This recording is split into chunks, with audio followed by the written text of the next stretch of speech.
Olá, eu sou Natália Cuminali e começa agora mais um Veja Saúde. Comigo aqui no estúdio está o urologista Carlos Sacomani. Seja muito bem-vindo, doutor. Obrigado, Natália. Obrigado pelo convite. A gente está falando aqui sobre Novembro Azul, a prevenção do câncer de próstata. Acho que a primeira pergunta, antes da gente falar de tratamento, de diagnóstico, é: as pessoas podem fazer alguma coisa para se prevenir do câncer de próstata? Na verdade, não existe uma prevenção do câncer de próstata. Aliás, esse é um assunto bem interessante. Muitas vezes nós vemos, olha, vamos falar de prevenção de câncer de próstata. Não existe prevenção de câncer de próstata. Existem alguns estudos que dizem, por exemplo, que uma medicação chamada finasterida pode reduzir a chance de ter câncer de próstata, mas, na verdade, nós não temos nenhum tipo de prevenção do câncer de próstata. Como todos os cânceres, em geral, o que nós sempre estimulamos é hábito saudável, porque cada vez mais nós temos alguns estudos conectando vários tipos de câncer, inclusive o câncer de próstata, com obesidade, com sedentarismo, com síndrome metabólica, que é aquela síndrome que junta a hipertensão arterial, aumento do colesterol e obesidade. Para você ter uma ideia, por exemplo, tem um estudo que mostra que existe um risco maior de câncer de próstata agressivo para pacientes mais obesos. Então, talvez hábitos saudáveis seja, vamos dizer assim, indiretamente um tipo de prevenção. É protetor como para todo tipo de câncer, Exatamente. né? Então, uma dieta saudável, exercício físico, basicamente isso é uma... Exatamente. Vamos ter uma vida saudável. Isso, Agora, tendência para tudo, na para verdade. tudo. Agora, ir ao médico também, né, doutor? É uma forma de você pegar o câncer no estágio inicial, não é isso? Sim, a consulta ao urologista, a consulta ao médico, faz a detecção precoce do câncer de próstata. E aí permite que nós possamos ou fazer tratamentos ou fazer algumas medidas que acabem nos dando maior chance de cura do câncer de próstata quando ele é diagnosticado. Tá, e a partir de qual idade que o senhor recomenda que os homens vão com uma certa frequência ao médico? A recomendação da Sociedade Brasileira de Urologia é que após os 50 anos, você passe a procurar um médico ou urologista para fazer as avaliações do exame do câncer de próstata, que é basicamente o PSA, que é aquele exame de sangue. O PSA é uma substância que é produzida naturalmente pela próstata, mas pacientes com câncer de próstata produzem mais PSA em geral. E o toque retal, que é o exame em que eu vou ver a superfície da próstata, eu vou sentir a superfície da próstata e ver se tem algum nódulo, alguma irregularidade que me faça pensar em câncer de próstata. Só que em algumas situações nós recomendamos um pouco mais cedo, aos 45 anos, que são pacientes que tenham familiares com câncer de próstata de primeiro grau, né? Nós sabemos que, por exemplo, se você tiver o pai com câncer de próstata, a chance de ter câncer de próstata é 2 vezes maior do que a população em geral. Se você tiver o pai e um tio com câncer de próstata, pode chegar a 3 vezes. Se tiver o pai, o tio e o irmão, pode chegar a 5 vezes maior do que a população em geral. Então, para esses pacientes, nós recomendamos ir mais cedo.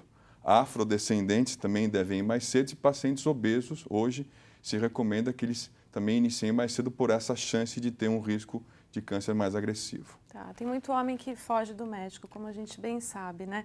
E eles acreditam que só fazendo o PSA é suficiente, não precisa fazer o toque retal. Seria muito importante se o senhor esclarecesse para eles. Tá. O que acontece? Em geral, o PSA eleva nos pacientes com câncer de próstata, mas existe um grupo de pacientes que não tem aumento do PSA. E muitas vezes a detecção desse câncer é feita com o toque quando nós vemos algum tipo de nódulo ou alguma irregularidade na próstata. Então, Por um isso, complementa o outro. Um complementa o outro. Nenhum estudo publicado faz só com PSA, todos são PSA e toque. Tá. E a partir de qual momento o médico fala, bom, tem alguma coisa errada? Quando tiver os dois alterados, é isso? Na verdade, é muito importante o que você colocou agora. O PSA ele não faz diagnóstico de câncer de próstata. Ele coloca o paciente em categorias de risco. Então, para você ter uma ideia, um paciente que tem um PSA menor do que 2,5, a chance de ele ter câncer de próstata fica em torno de 10% no máximo. Se você tem um PSA que vai acima de 4 até 10, essa chance já pula para 35%, 30% a 35%. Então, na verdade, nós trabalhamos com probabilidade. Quanto maior o PSA, maior a probabilidade do paciente ter câncer de próstata. E aí vai nos levar a algumas medidas ou algumas ações para fazer o diagnóstico, né? Uma outra questão é a presença ou não de nódulo. Se tiver nódulo, existe uma chance maior de ter câncer de próstata.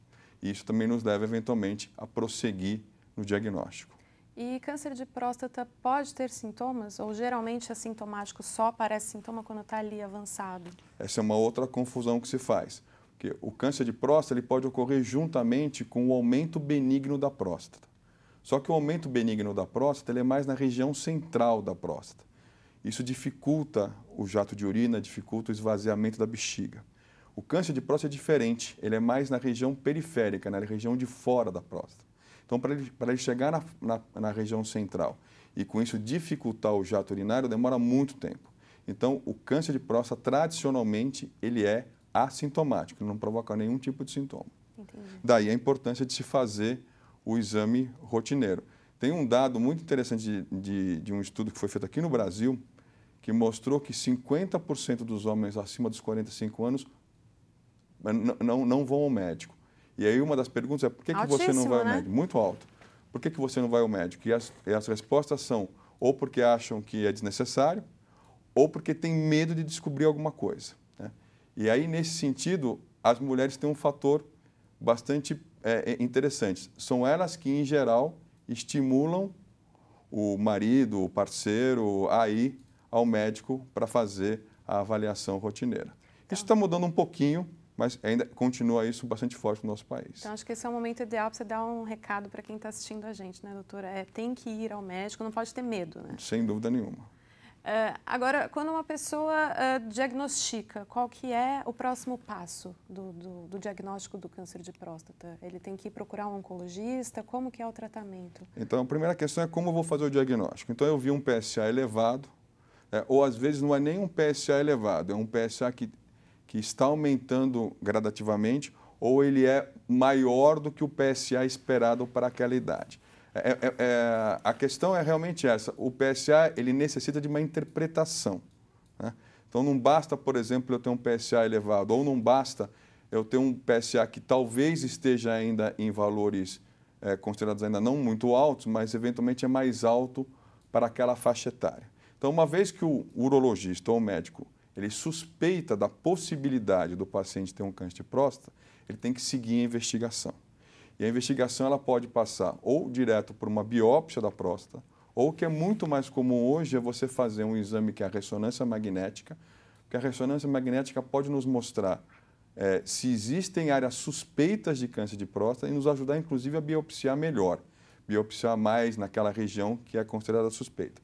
Existem alguns exames que têm surgido ultimamente para auxiliar ainda mais a decisão se vai fazer ressonância ou não, se vai fazer biópsia ou não. Mas, de maneira geral, o que se faz é o PSA, eventualmente uma ressonância, e para confirmar realmente a biópsia da próstata. Tá. E daí, qual seria o tratamento depois de confirmado? E essa é uma outra coisa que precisa ser muito bem colocada. Cirurgia, quimioterapia? Exatamente isso. Existe uma parcela de pacientes que, na verdade, não precisam ser tratados. Ah, legal. Pacientes que tenham determinadas características do câncer de próstata, um câncer muito inicial, eles podem ser acompanhados, porque nós sabemos que existem alguns tipos de câncer de próstata que têm crescimento tão lento que ou nunca vão causar problemas para o paciente ou vão causar problemas depois de muitos anos. Então, em algumas situações, eu posso acompanhar. O acompanhamento chama-se vigilância ativa.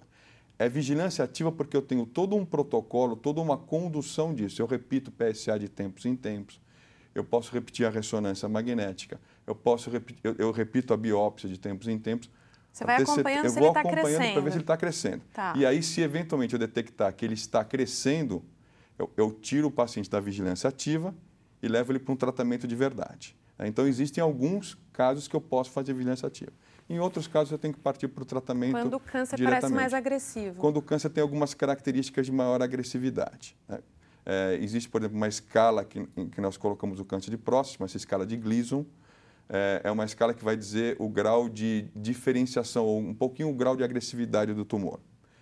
Bom, os tratamentos existentes. Tem a cirurgia, tem a radioterapia, quimioterapia e bloqueio de hormônio, em geral, nós usamos para pacientes que já têm um câncer mais avançado, um câncer que criou metástase e disseminação para outros órgãos. Então, para o câncer localizado, o mais comum é fazer cirurgia ou radioterapia.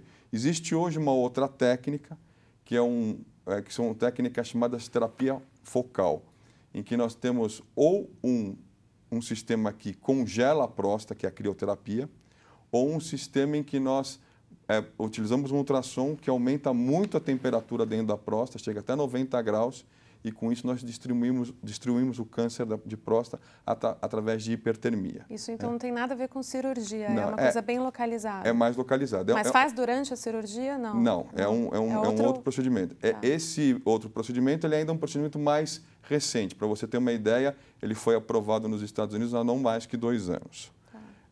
Já tem aqui no Brasil? Existem alguns hospitais aqui no Brasil que já tem. De qualquer maneira, o tradicional é ou operar ou fazer radioterapia. A decisão de um e de outro depende de várias coisas. O tipo de tumor, a idade do paciente e até mesmo algumas questões como risco cirúrgico do paciente ou não, se o paciente deseja ser submetido a uma cirurgia ou não.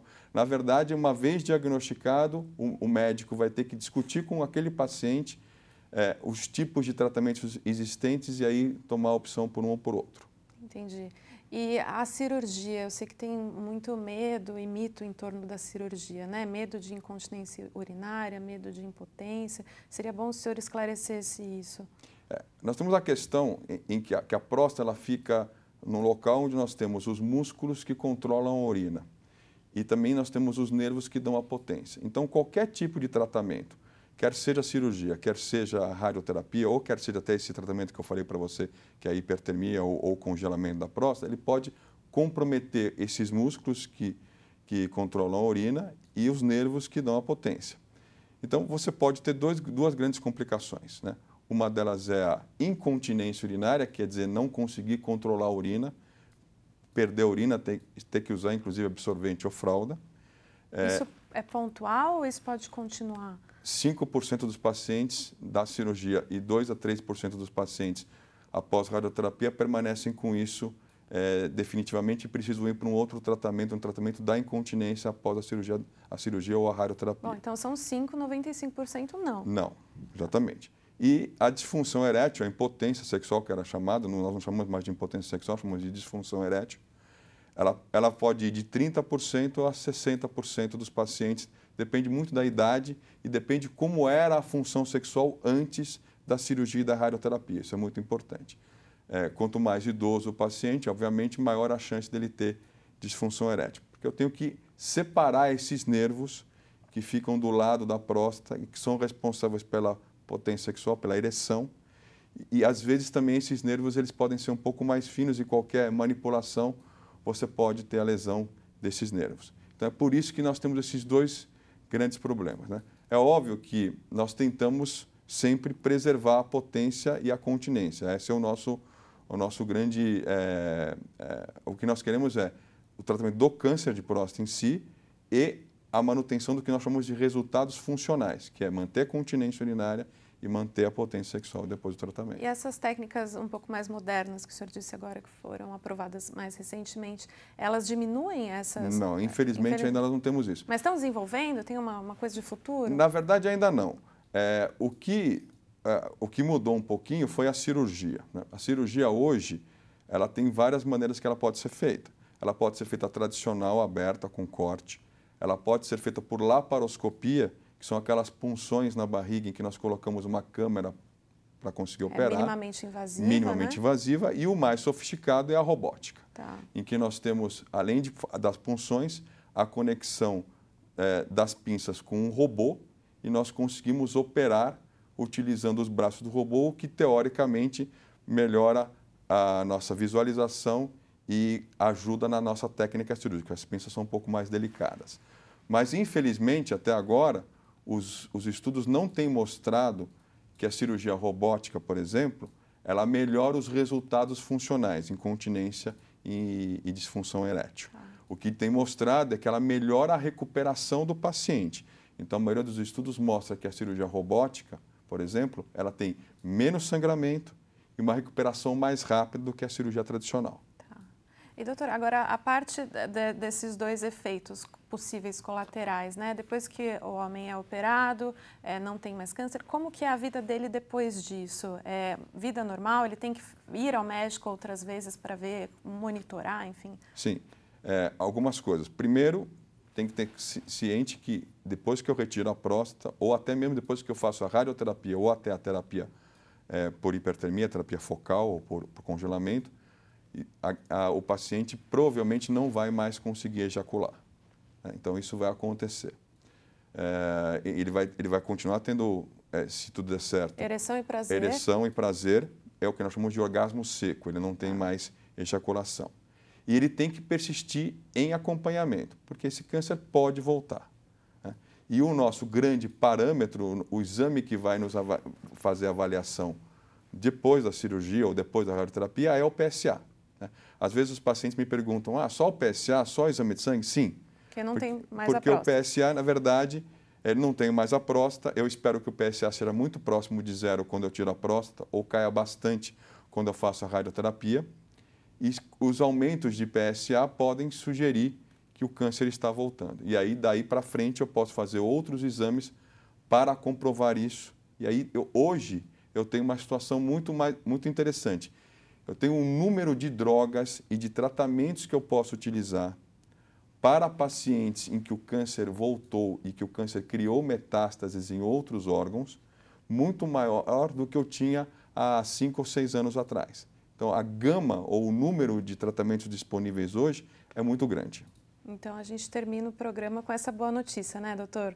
Passa um recado final para os pacientes. Eu acho que o principal recado que nós temos que passar é, primeiro, não pode ter medo de procurar o médico e fazer os exames rotineiros. Com isso, nós conseguimos detectar o câncer mais precocemente e aí dar mais opções de tratamento e até aquela opção que eu falei, que é a da vigilância ativa. Segundo, uma vez com o câncer de próstata, não precisa desesperar, nós temos vários tratamentos disponíveis para o câncer localizado e até para o câncer mais avançado hoje, que permite que nós tenhamos uma chance maior, nem sempre de cura, na grande maioria de cura, em alguns casos não é cura, mas de manutenção do paciente por longos anos após o diagnóstico. Muito obrigada pela sua presença, Obrigado, doutor. Natália. O Veja Saúde termina agora. Obrigada e até a próxima.